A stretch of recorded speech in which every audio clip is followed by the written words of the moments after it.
Okay, so I'm live. So good morning, good afternoon, good evening, wherever you are joining me on the planet. My name is June Allen. I am a trauma therapist and I am the founder of the Art of Greatness at juneallen.net. So good morning. I hope you are all doing okay. And yeah, so welcome to my series on the Black Mother Wound with Mother's Day coming up on the 10th of February. And I do a lot of mother wound work with my clients. I do a lot of mother wound work in session with clients. So I thought it would be a really good idea. It makes sense for me to just do create a lot of content around what is the black mother wound, how do you deal with it, just all of the common questions that often come up around the black mother wound, and the relationship that we have with our mothers, that is quite often quite challenging for a lot of people. And those of you that know me, that've been following me for a while, you know that I've had my own challenges around my relationship with my mum, which is why this topic is so close to my heart. So yeah, so something, just to let you know as well, that another reason why I'm doing this live stream particularly today, and why I'm doing all of this content, is that I've got a series of events and experiences that are happening over the next few weeks that are going to support you. Okay, they're going to help you understand what's going on, and that's going to really support you around the mother wound stuff. So next Saturday, the 24th of February, I am going to be doing. Hi, thanks for joining. I'm going to be doing an in-person workshop in Brixton, and it's called Managing Mother's Day. And we're going to talk more. We're going to dig deeper around, what is the black mother wound, and we're going to be looking at how you can look after yourself around Mother's Day. If you've got a black mother wound and you really struggle with Mother's Day, then this event is really going to help you kind of understand what the black mother wound is. It's going to increase your self awareness around your impact around the relationship. There's also going to be, you'll be able to create a care plan. There's going to be a workbook. And there's going to be other sisters there, so you'll also have the opportunity to be able to, there's a healing circle, so you'll be able to have an opportunity to really talk about what it means for you, what the whole situation means, because there's still a huge stigma. Unfortunately, there is still a huge stigma in our community around the black mother wound, and because we've got so many other things that are impacting us in terms of living under the system of oppression, sometimes the black mother wound stuff can get put to the side, and people don't really want to talk about it. There's a lot of shame that comes with doing the mother wound work, which is another reason why I'm so open and talking about this stuff. So if you're interested in joining us for the Managing Mother's Day retreat. So let me just say as well that there's two sessions. Okay, the first session in the morning is going to be the psychoeducation, the healing circle, the experiential piece. And then, hi Michelle, thanks for joining. And then the second session is going to be something a little bit more playful. So it's going to be more like, we're going to be doing some games. People will be able to like play with black Barbies. There's going to be coloring. It's going to be really chilled. Second session, so you'll have the opportunity just to catch up with other people, maybe reflect on what you've learned in the morning. But there's going to be music. There'll be some light refreshments, like retro sweets and stuff like that. So yeah, if you're interested in joining me for that, you can click the link in my bio and you can get your tickets. The tickets are going to be, yeah, so tickets are going to be available until, I think the closing thing is Friday evening, so I can get the numbers and stuff together. So yeah, if you're interested in joining me for that, then click the link in my bio. So now let's get into today's topic. So today I'm talking about weaponized forgiveness. Okay, this topic of mine, this topic is something that, it really, I'm going to be totally honest, it really irritates me when people start talking about forgiveness. Okay, because there are so many layers to that conversation, and sometimes, when I talk to my clients about it, and people can use it as a way of silencing the person that's been harmed. Okay, people can use forgiveness as a way to silence the daughter that's been harmed. Okay, they jump to forgiveness too quickly. So for me, it's something that I really wanted to talk about, because I know that this topic really does keep wounded daughters, wounded black daughters in bondage. It keeps the suffering going, and if you do have a difficult relationship with your mum, yeah, the conversation around forgiveness is something that is used to kind of to control and manipulate, the daughter. So I just want to break down today. I want to break down this conversation, and we're going to be talking about, what exactly is weaponized forgiveness. How does it impact wounded daughters, and what can you do about it? What are things for you to really think about, around this topic? Okay, so first let's get into it. Let's get into what is it. Okay, so I wrote out a definition, and I put: weaponized forgiveness is when we are bullied and shamed into focusing on the abuser's guilty need for emotional recompense, rather than honoring and working through our own feelings. Okay? Let me say that again. Weaponized forgiveness is when we are bullied or shamed into focusing on the abuser's guilty need for emotional recompense, rather than honoring and working through our own feelings. Okay, so when we're talking about this within the context of the mother wound, what happens is the mother, she may feel guilty at times. She may feel guilty about her behavior, how she's been treating you, how she's talking to you, how she maybe feel guilty about the relationship or whatever. So there may be some manipulation there around forgiveness, wanting you to forgive her on her terms, rather than acknowledging the suffering that you've been through, rather than acknowledging the pain that you're going through, rather than validating your experience and taking responsibility for what she's done, for her part in the way that the relationship is. Rather than her taking responsibility for that, she just wants to jump straight to forgiveness, so that you can. It's about silencing your experience. She gets to relieve herself of her own emotional recompense. She gets to relieve herself of her guilt, but the daughter is left holding on to all of their feelings, because she's not ready. She's still holding it. She's still holding on to all of that stuff. So the impact of all of that.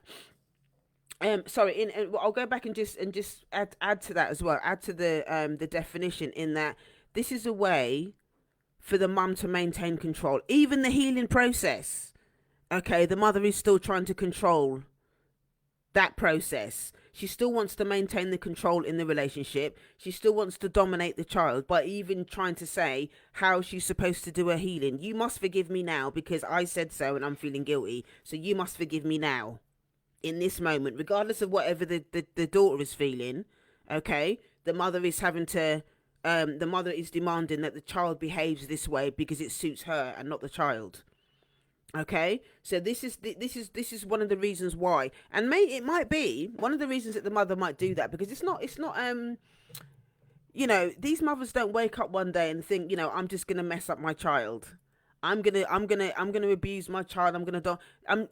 People don't wake up and decide that they're gonna behave that way. Quite often, the mothers are not able to take responsibility because they're trapped in a lot of their own shame. If they have to sit down and have a conversation with the daughter about their behavior, about what they did, about what they said, about what they didn't do, about the neglect, if they have to talk about all of that stuff, they have to be willing to hold what the daughter's saying and accept the daughter's experience, and accept the impact of their behavior and all the rest of it. And a lot of parents are so trapped in their own shame that they don't want to do that. They don't want to do that. They don't want to have the conversation. They don't want to accept that they've hurt their child. They don't want to accept the impact that they've had in the relationship, and they use the power dynamic, the fact that they're the parent and the daughter's the child, to silence the child. So that because they can't sit with the shame of what they've done, they silence the child by trying to make the child forgive them really quickly. So they get some sort of relief out of it, but they don't have to feel the shame. Okay, they don't have to feel the shame. So Michelle's also saying not only that, but they still belittle you in the process, but still won't forgive. Exactly. Oh my God, I'm coming to that, Michelle. I'm coming to that. That's the difference between. This is why sometimes forgiveness needs to be parked on the side, and you need to work on your boundaries first. I'm coming to that. That's on the list. But absolutely, this is another way that forgiveness is weaponized. Okay, forgiveness is weaponized because they're still carrying on the same way. They're still being emotionally abusive. They're still being manipulative, but yet they still want forgiveness. Okay, so someone else is saying my mum would always laugh after doing something wrong. Wow, wow, I felt that. I felt that. I'm so sorry that's your experience. I really, really felt that. My mum would laugh after doing something wrong, which distracts from what took place. My mum would always laugh after doing something wrong. Wow. Wow, I just wanted to give a minute to just hold space for you for that, because that's deep. So thereby, in laughing, it kind of, it puts you in a position as well where start feeling ashamed by your own feelings, by your reaction to how she's behaved. If she finds, if she's laughing, it might be that she's laughing because of her own shame as well. That's how she deals with her own shame, by laughing. But the impact of that on your self-esteem, I can't imagine. I can't begin to imagine how that's impacted your self-esteem. But I just want you to know that you were heard. I heard you. I heard you, and I felt that.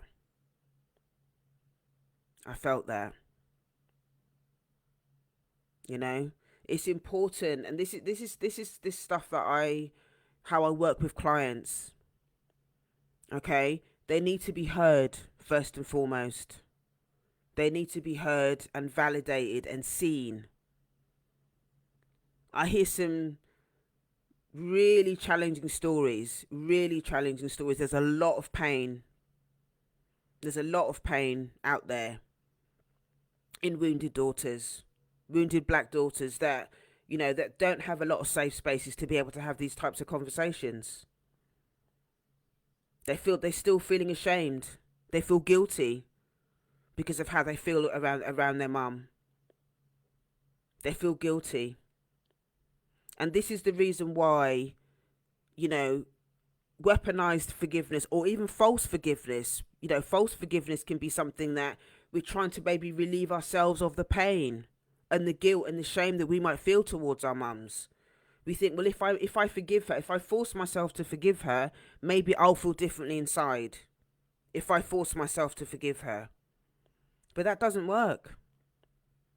It doesn't work, because the pain is energy. Okay, let me say it like this. Pain is energy. So if you don't have a safe space to be able to express the pain, to talk about it, and I'm not talking about, you know, dumping the pain on somebody else in a dysfunctional way, i.e. cussing out somebody else or hitting somebody else, or because that's when this is one of the cycles that happens in our community. That's how the toxic mother-daughter relationship happens in the first place, because mum hasn't dealt with her pain. She can't hold it. So what does she do? She dumps it onto somebody. She dumps it onto her children. Yeah? She dumps it onto her children because their children are vulnerable. There's the power dynamic that she's the adult, she's the child. They're physically, you know, your mums are physically bigger than the child. So she can dominate the child. She can displace all of her shame and her anger and her rage and her everything. She can dump it onto the child. And until somebody decides that they're going to draw a line under it, that stuff is going to continue. That stuff is going to continue. And whilst we know, and I teach this as well in a lot of my you know, with my clients and stuff like that, and in my groups, whilst we know that a lot that intergenerational stuff comes from the plantation, okay, You have to start working in the inner circle, which is the relationship that you have with yourself, and unpacking the relationship that you have with your mum. Your mum doesn't necessarily have to be involved in that process. You know, this is something else that I see as well, that I see a lot. I had somebody call me a few weeks ago, and she was talking about how she was suffering so much because she desperately wanted the parent to come to therapy with her. But the parent weren't interested. The parent was not interested. The parent does not want to do that work. And this person was in a lot of pain because she knew that she wanted a safe space to be able to unpack, but she wanted the parent there to do the work together. And you can't rely on that. Unfortunately, you cannot rely on that, because a lot of times, a lot of parents don't want to do the work, because again, they don't want to feel the shame. They don't want to feel the shame. And nothing's going to change unless you do your work. Your parenting is going to change. It's not going to change unless you do the work. This is one of the reasons why I decided, this is what brought me into recovery and therapy in the first place. Yeah, this is what got me into recovery and doing therapy in the first place, because I was so terrified that I was going to recycle the same relationship with my daughter in the same way that I had the relationship with my mum. And I didn't want my daughter to feel about me the way that I felt about my mum. That's why I went into recovery, and that's what kept me there. That's what got me into recovery, and that's what kept me there. So every time I started thinking, oh, this is too hard, oh, I can't be asked doing this anymore, this is really all the excuses under the sun, and I didn't. Every time I thought about not continuing, what came up for me was, well, what about your daughter? If you stop doing your healing work, if I stop going to therapy, if I stop going to recovery meetings, what's going to happen to the relationship that I have with my daughter? So that's what kept me there. That's what kept me there. So when you're doing this work, you have to take into consideration that you might be doing this stuff on your own. Not in the sense that, when I say on your own, I mean with a separate community outside of your relationship with your mum. You don't need your mum, okay, to do your mother wound healing work, because you can't guarantee that she's going to be, you can't control your mum. You can't control your mum. You have to do the work in therapy, or do it in group, or do it in recovery, or whatever, but you don't necessarily have to have your mum there in order to do the work. Okay? You don't have to have your mum there in order to do the work. Okay? So when we talk about weaponized forgiveness again, or false forgiveness, okay, we talk about false forgiveness, you are going to keep your own pain buried if you try to forgive your mum too early. And I think there's this culture, there's this spirituality, this culture, especially if you've got religion and stuff like that as well. There's this thing about, oh, well, you have to forgive, and all of that is put above everything else. And actually, I'm a firm believer that it causes more harm. It causes more harm. If you haven't done the other work, okay, if you haven't done enough work in terms of understanding your feelings, unpacking your feelings, you have to drain that reservoir of pain. Okay? You have to drain that reservoir of pain and anger, frustration, shame, betrayal. You have to drain all of that stuff down. I'm a firm believer that forgiveness actually is not something that you choose. Okay? Because sometimes if you choose it, your psyche and your body and everything is not ready. It comes as an organic consequence of when you start to drain all of your own stuff out first. You drain all of that stuff out of your stuff first. Then as you do that, yeah, there may come a time later on down the road that you start to understand your mum's story. You start to have a bit more compassion for her story. Then you can start talking about, well, what does forgiveness look like? But too often the focus is about the other person. It's about the other person. Let me forgive really quick. Or it's about avoiding your own pain. Sometimes we want to jump to forgiveness really quickly because you don't want to feel the anger. Black women, God forbid black women are angry. Society doesn't want black women to be angry. Okay, that's another thing. That's another layer. Don't be angry with your mum. Even though your mum was abusive, even though your mum neglected you, even though your mum betrayed you, she didn't show up for you when you were getting harmed by other people. You're still supposed to just show up and forgive your mum. And forget about all of the decades of pain that you're in. No, it don't work like that. The healing process does not work like that. And this might piss a few people off.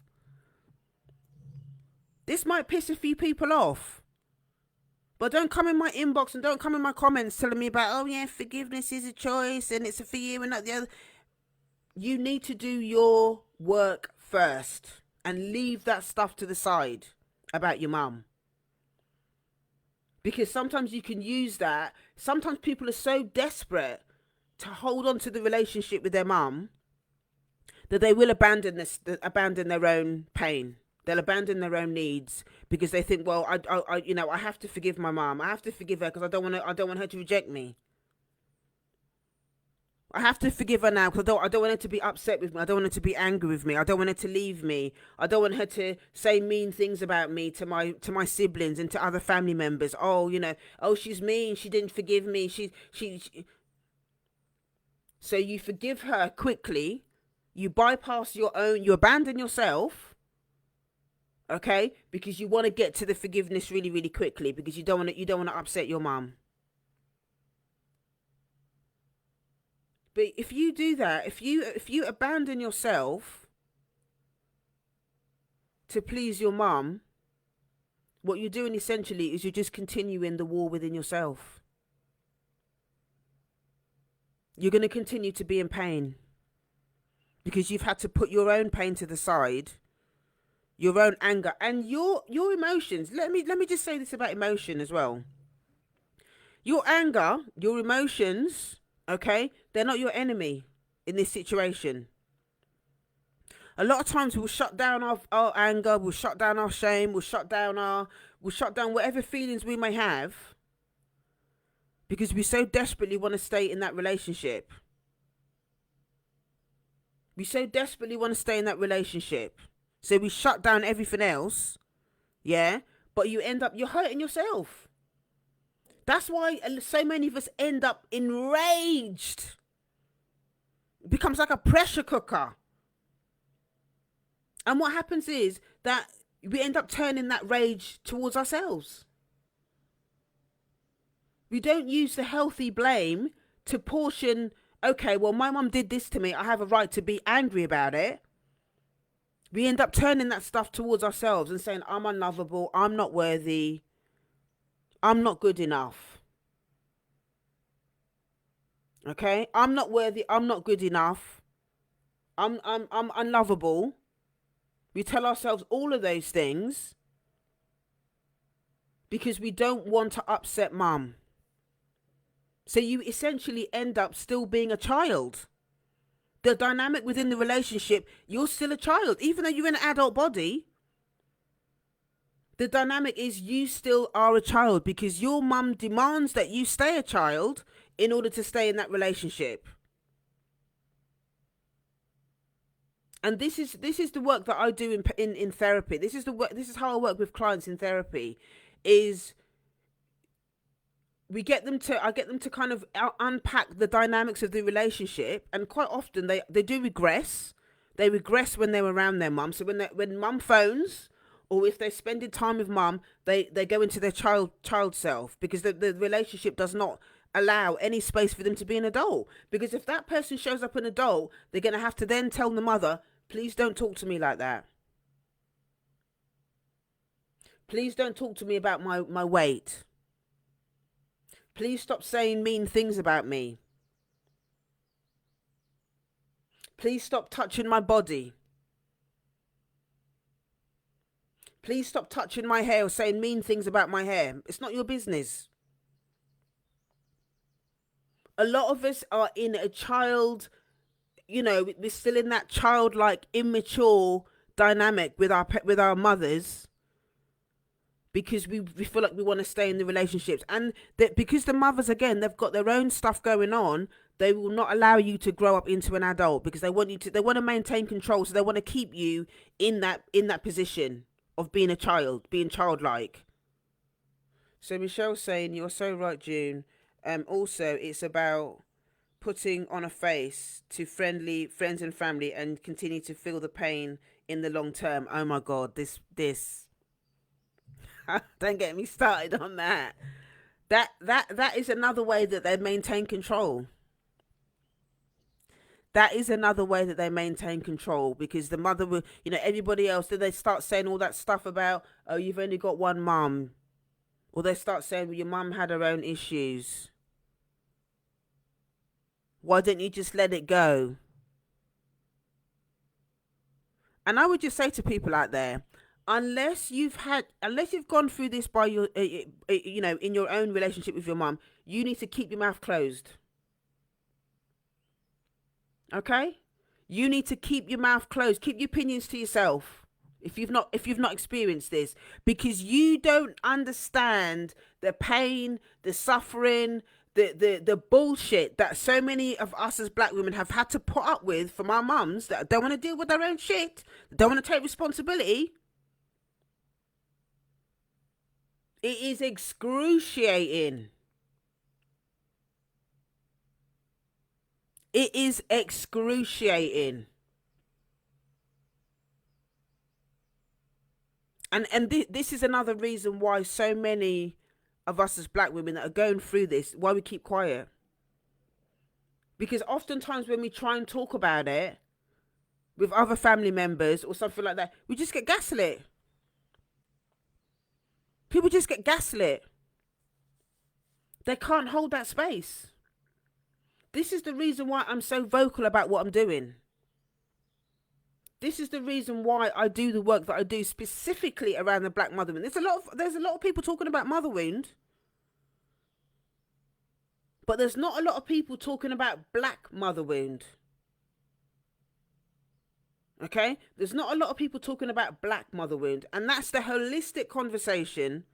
Okay? I did do a separate live stream on what is the black mother wound, so you can go back and watch that on my timeline if you want to see it.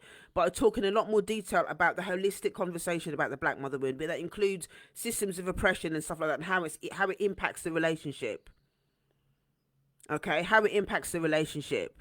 However, the healing process means that you work from the inside out, which means when you start, you have to leave out the conversation first and foremost, just for now, about oppression and all that rest of it. You need to start dealing with your own stuff first. How are you dealing with your own, how do you treat yourself as a result of how your mother treated you? And you have to unpack that relationship in isolation first. Then I will bring in the things about oppression and racism and stuff. Because again, if you're not careful, people will use that conversation about racism and oppression and all, they can use that to then silence your conversation. Oh, but you can't say that because your mum is also a victim. You can't say that, racism. Yeah, we know that. We know that. But the healing process means that you have to deal with each layer in isolation. It's okay to think about that stuff to get context, but when you're doing the healing process, you have to talk about what happened in the relationship. You talk about the relationship with yourself first, the impact that the relationship with your mother had on the relationship that you had with yourself. And this is how I work with clients. This is how I work with clients, because a lot of times there's so much self-silencing. So much self-silencing because they don't believe that they deserve to have the conversation, because they understand their mother's story. They know we live under a system that is abusive. We know that the abuse that quite often that is experienced in the black mother daughter relationship comes from the plantations. But the clients need a space to be able to own that without all of that other stuff being brought in. First and foremost, the clients need to be heard. The session that I'm doing in the Managing Mother's Day event that I'm going to be doing next Saturday is often the first step. Mother's Day comes around every year, and a lot of wounded daughters, a lot of wounded black women, they're in hiding. They're in hiding because they're in a lot of pain, they're in a lot of shame, they feel a lot of guilt, they feel overwhelmed, and they've got nowhere to talk, they've got nowhere to take it, so they just hide. They hide. And quite often they will somehow turn it in on themselves, abuse themselves somehow, because they think that for some reason, the reason that their mum couldn't love them is because there's something wrong with them. They think there's something wrong with them. That's the reason why their mum couldn't love them. And it's not true. I'm telling you today that is not true. That's your mum stuff. That the way that, in a way, I know this is going to sound a bit strange for me to say this, but your mum's behavior, the way that she treated you, is not personal. She's going through her own stuff. She can't deal with it, so she's dumping that shit on you. She's dumping that shit on you, and it ain't got nothing to do with you. But unless you're in a space where you're doing this work, you're going to internalize all of that and think it's because there's something wrong with you. That's what children do. Mum must be hitting me because I'm not good enough. There's something wrong with me, so I must deserve to be hit. So someone's saying, for me, it's the passive aggression, which is hard to explain to others, and to what she's done. Yeah, the passive aggression. This is the thing as well. When you become an adult, the way the abuse, the way that you get abused changes. Yeah, you're not a little child. Like physically, you're not physically smaller than them anymore. So they can't just get the belt out and do whatever. They can't hit you like they used to when you were a child. So they switch. The tactics get switched up. The tactics can get switched up. I'll have to put a trigger warning on this live stream actually when I've finished. So I don't want to trigger people, but yeah, the abuse kind of they switch it up. So they can't be physical with you anymore. So then it becomes more emotional abuse, the passive aggression, the silencing. You know, they're not talking to you and all of that kind of stuff. And it's very, very subtle. This is why it's important to have a space to be able to talk about this stuff. The Managing Mother's Day event that I'm going to be doing on Saturday is a space where people can be able to talk about the complexities of Mother's Day when you've got a mum that she can't show up, and you're left with all of the feelings. You're left feeling bad about yourself. You know, the one that I did last year was very powerful, and it was a very emotional space because I think for a lot of the women that were there, it was the first time that they actually had a safe space to be able to come and talk about that stuff. And it's not like a massive event, you know, where there's 50 people or whatever. It's a very small, intimate space, and I do it like that on purpose.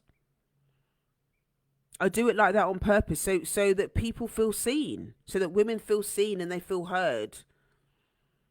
And there are also boundaries in place so that women can share how they feel without fear of judgment. You know, everybody gets a chance to speak. Everybody gets a chance to speak their truth. And it can be very powerful. It can be a very powerful space for people to kind of release how they're feeling. And also the other thing that's really powerful about it is that they get to hear other people's stories and they know that they're not on their own, because this stuff is really isolating. It's really isolating for people. People sit at home and think, oh, this is only happening to me. But then, and I see it every time I do these mother wound events. People turn up. They talk about what's going on for them. Sometimes people cry. Sometimes people get angry. But the relief that comes with being able to hear other people's stories and not be judged and feel heard and feel seen is really humbling. To see people do that, it's really, really humbling. So if you decide to come to the event, there's a workbook where there's journal prompts and stuff in it. There's a quite a powerful graphic that you'll actually see on my Instagram as well. Actually, there's a circle with all the different layers to be unpacked when we talk about the mother wound. There's an opportunity for people to talk about that and stuff as well. So yeah, there's that event, but also I think because Mother's Day is coming up on the 10th, like I was saying at the beginning of this live stream, there's a series of things that I'm going to be putting in place over the next few weeks. There's a series of experiences. So if you can't make it live to the in-person event in Brixton next Saturday, on the 27th, there's also an online class as part of my Sacred Sister Sanctuary membership where we're going to be talking about mother wound and boundaries. So talking about the boundaries between your mom. So this lady was talking about the passive aggression. You know, we'll be talking more about those types of things. How do you deal with all of that type of stuff? Different types of boundaries, things that you can say to start to actually reclaim your autonomy in the relationship. And it doesn't mean that you're going to disrespect your mom. It doesn't mean that you're going to be mean to your mom or anything like that. But it means that you can start to take ownership for yourself and really start to think about, okay, well, what do I need? What's happening for me in this relationship? What do boundaries look like for me in this relationship? It might be that, instead of spending a whole day around there, that I only spend a couple of hours. It might be that I start to learn to practice if she starts saying passive aggressive things or whatever, I'm going to start to practice what I can say instead. What can I say instead so that what's my response when she's being passive aggressive? It's about being honest with what is happening in the relationship and figuring out, okay, how can I begin to ignite my own inner parent? Hi Gloria, thanks for joining. How can I begin to ignite my inner parent? Okay, so that I can deal with my mum, and so that's going to really make my inner child feel much safer. How can I begin to do that work? So we'll be talking more about that, and this is going to be on Tuesday the 27th online.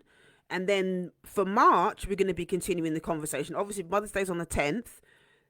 The fourth Tuesday of March, we're going to be talking about grief. Okay, we're going to be talking about the black mother wound and grief.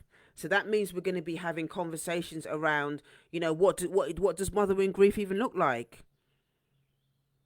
How do I grieve the loss of somebody that's still alive? This is a question that comes up a lot as well when I'm working with clients. How do I grieve the loss of somebody that's still alive? How do I do that? There's a process. There's a process that needs to happen. Okay, there's a process that needs to happen. But again, these are things that we'll talk about, that you'll be supported with. This is the online class for March. Hang on, let me just say my battery's getting low in my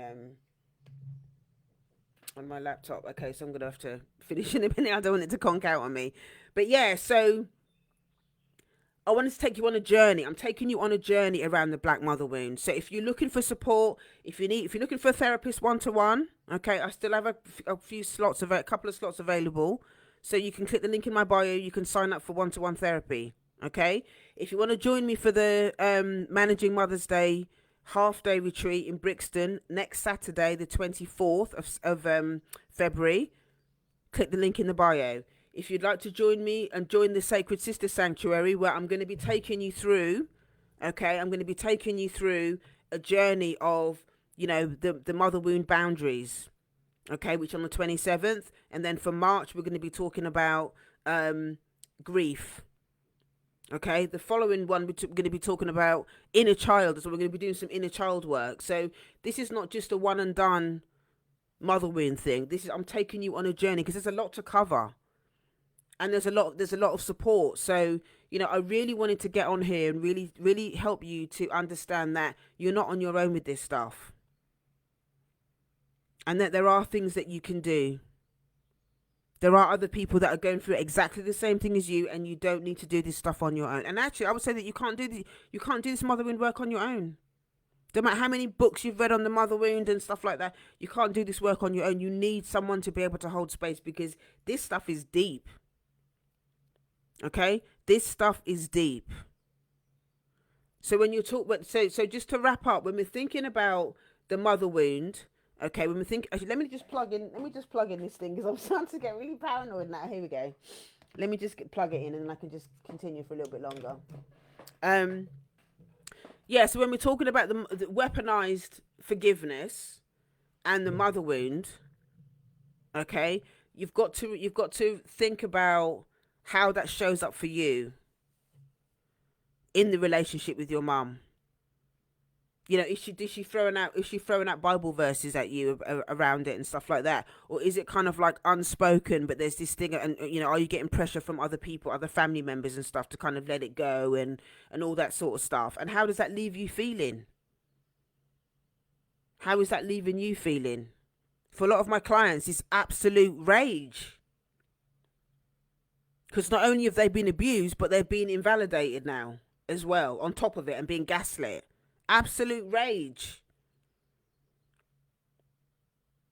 And understandably, and I hold space for clients to process that rage.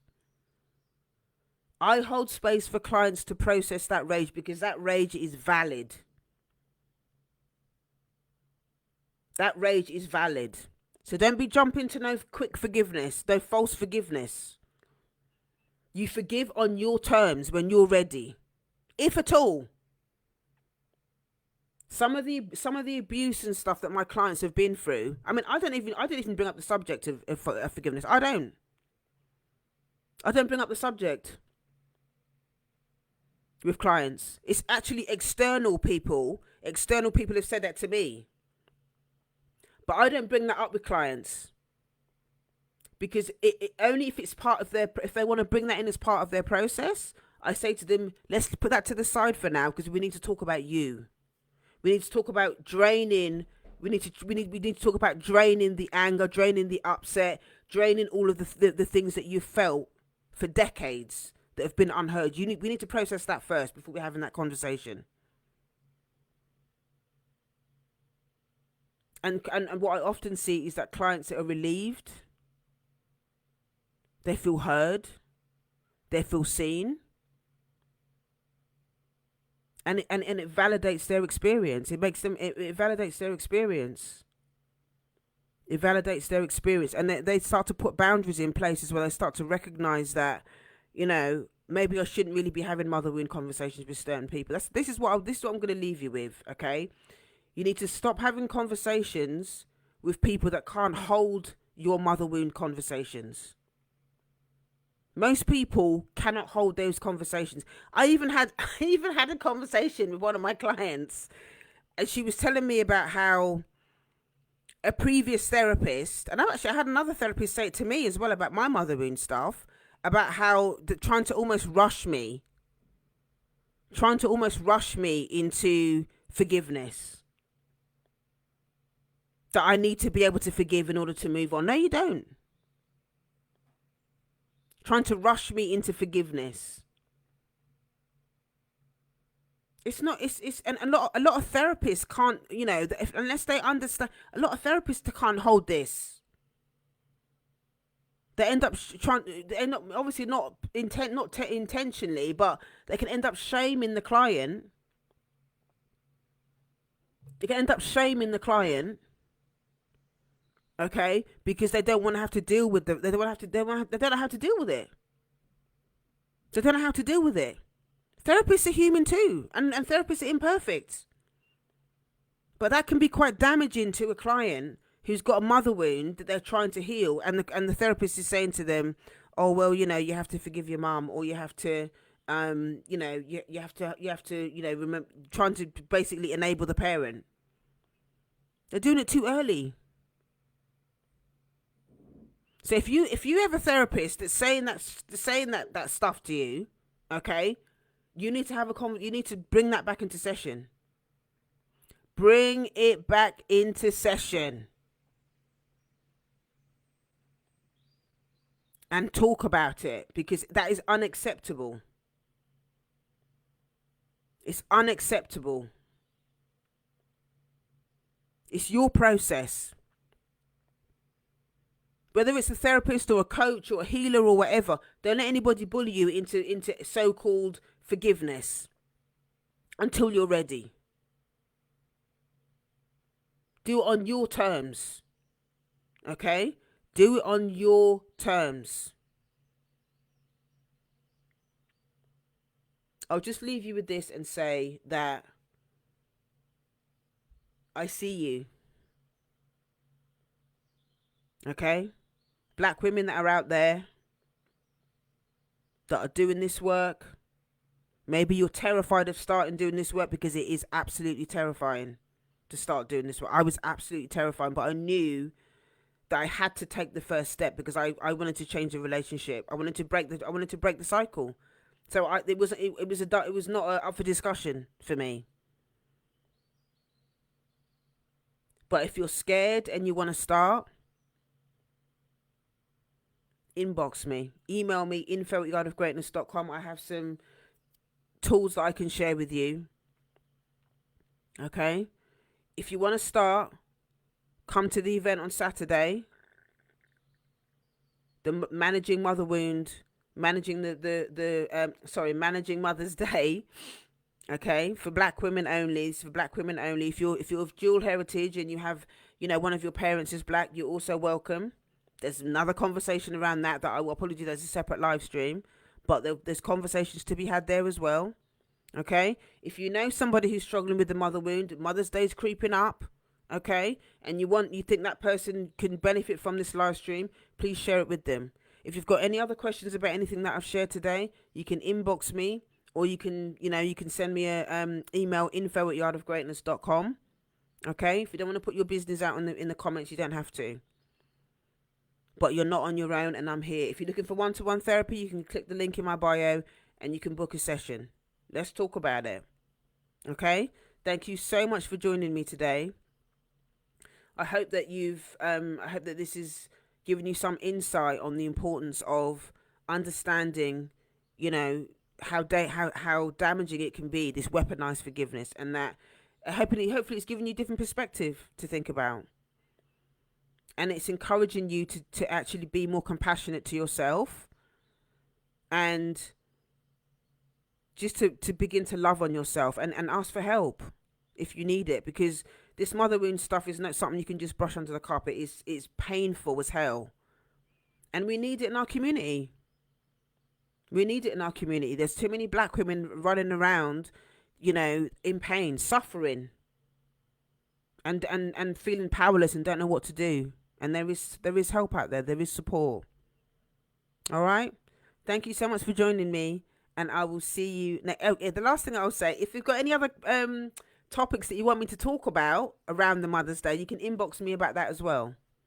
All right. If you've got any other topics that you want me to talk about related to mother wound, inbox me and I'll do a live stream on it. All right. Take care, and I'll see you next time. Bye.